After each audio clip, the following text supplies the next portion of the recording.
Welcome to Sanders Aquatics. Our goal is going to be to breed some fish and try to make a little money. If you ever wanted to do that, follow us. We'll show you what we're doing, whether it works, whether it doesn't work. Will it be successful? We don't know.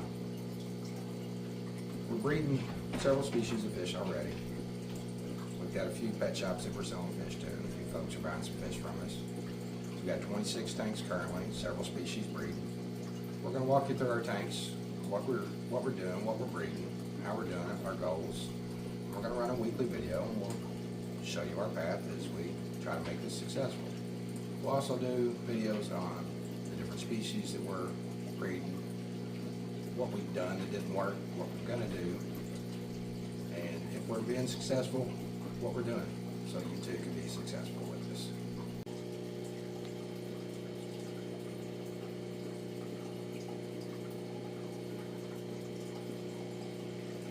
Alright, folks, these are our Tana Jews. These guys are newer to the hobby. I found them about a year ago and absolutely fell in love with them. These are the guys that have inspired me to start breeding again. They are gorgeous fish. I accidentally bred them one day, got me into it, and then I have slowly over the course of the last year mastered how to get these guys to breed on a regular basis. The tanks are not always the cleanest. They're set up for breeding, not appearance. They're there for what's best for the babies and to basically make as many babies as we want to make. These guys breed about once a month for us. Very productive. We'll show you a bunch of the babies here in a few minutes. This is where we are breeding our Praycox rainbows out of. Our rainbows, we're collecting eggs out of another tank we'll show you here in a little bit. But I am intentionally making a green water tank. It's got mystery snails in here that are obviously having babies too. It's got a dual purpose. But we are in the process now. You can see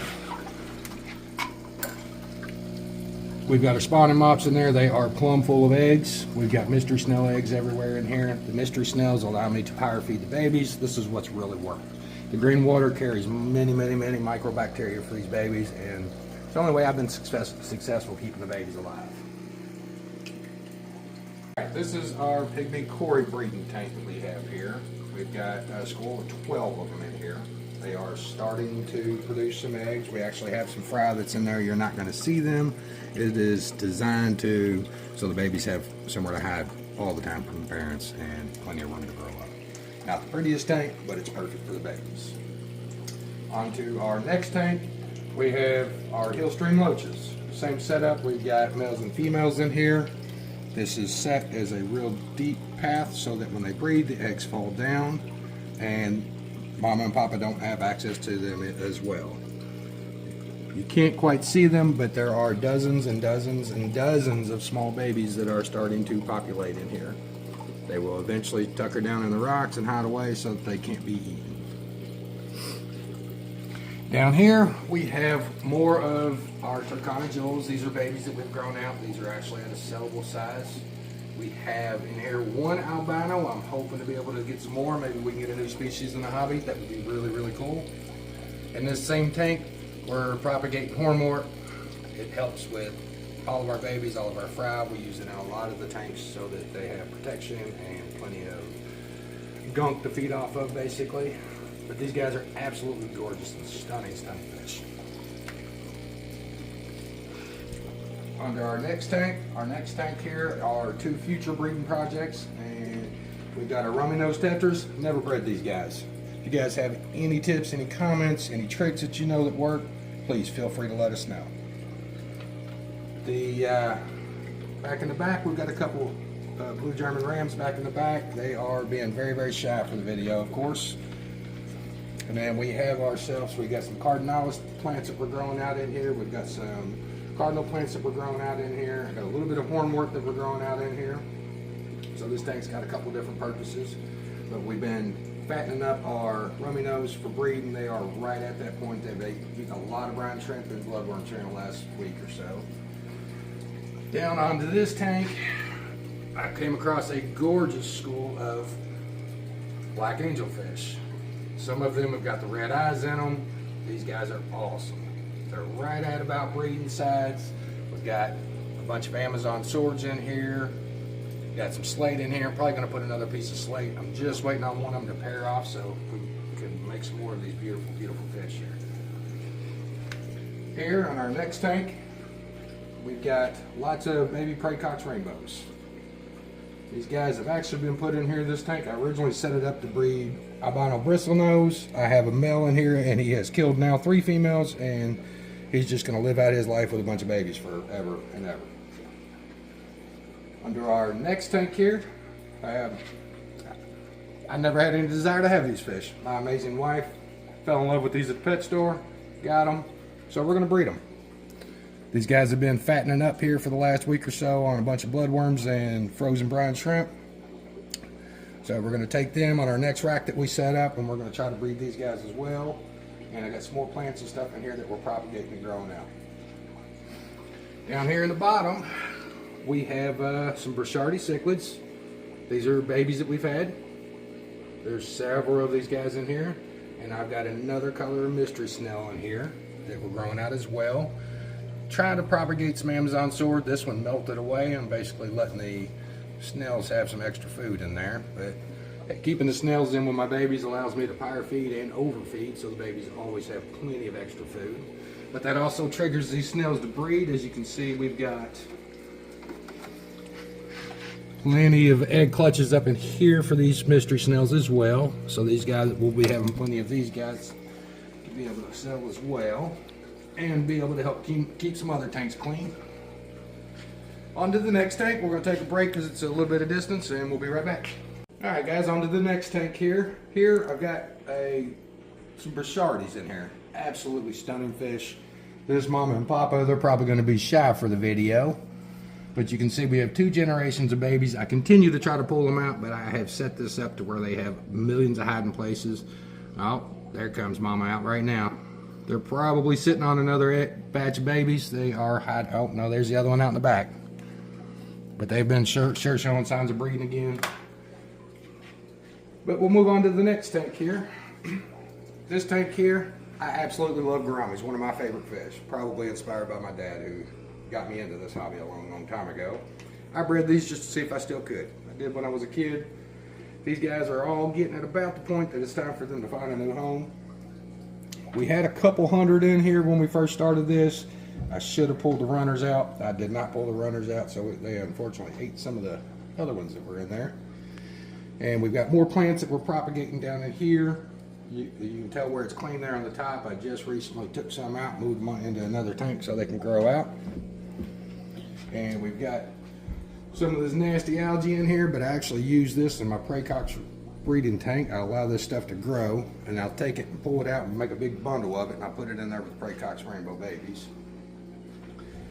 This here is another tank. We've got the older school of Brochardis. They're at about that point that they're going to start showing trailers and some of the beautiful signs on them that they're going to go through, and they'll be at about a sellable size here probably in the next month or so. And somewhere hiding down inside of here we have a couple honeycomb catfish. But they hide really, really well apparently. They always come out for food. We'll show these to you on another day, but we're going to take a stab at trying to breed these guys too. We do have a male and a female. There is zero information out there on how to breed these guys, so we're going to be figuring it out together. So on to our next tank. This is another tank full of Tana Jews. This is one batch of Tana Jews. Out of that one tank that we have in there, we have 2 breeding pair, one a lot older, and then we have this younger breeding pair. This breeding pair has probably got 100 or so babies in here that they'll be up and for sale here in about probably 3 to 4 months. It takes them a little while before they start coloring up. On to our next tank here, we've got, in here we have our Tequila Sunrise guppies. I'm not a humongous guppy fan, but these guys are absolutely gorgeous. Wanted a bit. I saw them and just kind of fell in love with them.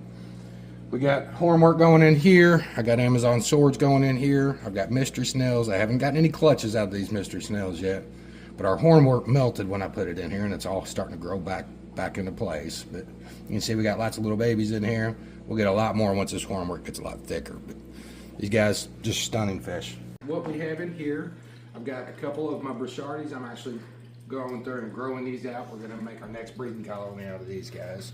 We took what appeared to be some of the prettier of the babies, pulled them out, put them in there. I've got some Cory cats back here in the back. These guys, I haven't tried really to breed them yet, but we'll see. We might get there. And then I got a couple albino Plecostomus in there as well. They are growing out. We got one male and one female. I'll probably put some caves in there here for them here in the next month or so and see if we can't get some babies out of there. I have been absolutely overrun with nasty little snails, so I have introduced assassin snails into here. We're going to go through and let these guys basically breed, and we're going to make some babies out of these. Nasty hair algae that we have in here, it is in there on purpose. I'll pull it out once we start getting Praecox rainbow babies. We'll take a big bundle of it, drop it in there with them as well. Does really, really well for them.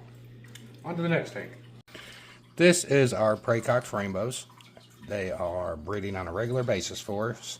We have had more trouble trying to get these guys to get past the fry stage than I have anything. I think I finally have it mastered, but we have lost several hundred eggs trying to get to that point. These guys are stunning, great dither fish for angelfish tanks and gourami tanks and a lot of your passive tanks. These guys aren't very aggressive and just gorgeous showstoppers here. Alright, these are angelfish. I actually bought these from a guy that were supposed to be some version of blue angels, and none of them show any blue in them, so, but we're not going to nail that guy. We're not going to worry about that. Probably going to sell most of these guys. I am going to take these really, really odd ones here. I haven't seen a whole lot of them. These little angels here, they got little red cheeks on them, and I don't see any here. Actually, here's a couple good ones over here.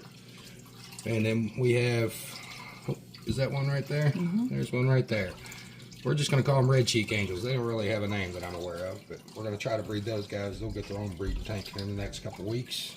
And then we've got some white mystery snails that we're trying to breed in here as well. I have had zero luck out of them. We may have to move them to a new tank, but they're able to allow me to feed these guys because they were little bitty when I got them. All right, guys, this is our other tank full of Tana Jews. You see these guys hunkered down up in the corner. They're probably sitting on some eggs right now. They like to either nest up underneath of that tree there, or they'll do it back there in the terracotta pot. Unfortunately, it is winter time here, and we have these two tanks out here out in the garage, so there are multiple heaters in here so that we can maintain the temperature that we need to. It stinks during the winter, but you know what, I like having fish out in the garage. So on to the next tank.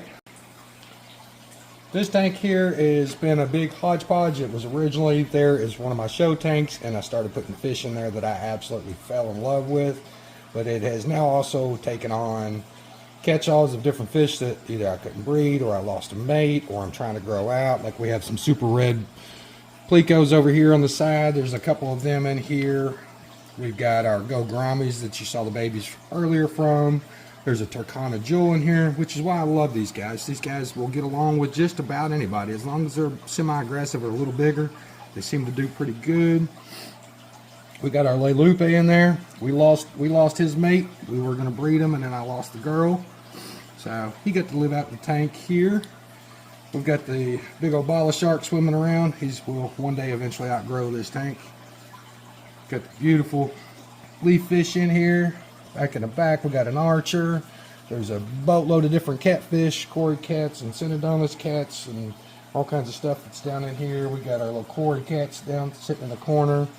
We got the crazy, what is that fish that I get from everybody? Look at that dojo loach. They're kind of neat. They call them a weather loach. Every time the weather goes to change, they go absolutely crazy. It's fun to watch. All right, folks, so we've shown you all the tanks that we have, the species that we're breeding, kind of how everything is set up. Like I said, the tanks are not set up to be pretty, they're set up to breed fish. It's what makes the fish happy. So I don't want to hopefully get a lot of grief on conditions of the tank because the algae looks nasty. I think it does too, but it makes the babies happy. So onto that, we'll continue to make videos. We'll show you how we're setting up our racks, what we're doing. We're doing it more financially friendly than anything. We should have tanks staggered sideways, and we know that, but this is a lot cheaper this way, and it still functions and keeps the fish happy and healthy and everybody moving forward. So stay tuned. Any advice would be great. If you've done this before and you've been down this path and you have advice for do's and don'ts, please share it. We'll share it with everybody else. this is for everybody to be successful, not just us. We're learning. We're going to mess up. We're going to make mistakes. This is part of it. So stay tuned. Thanks for watching. Welcome to Sanders Aquatics. Hope you guys like and follow us.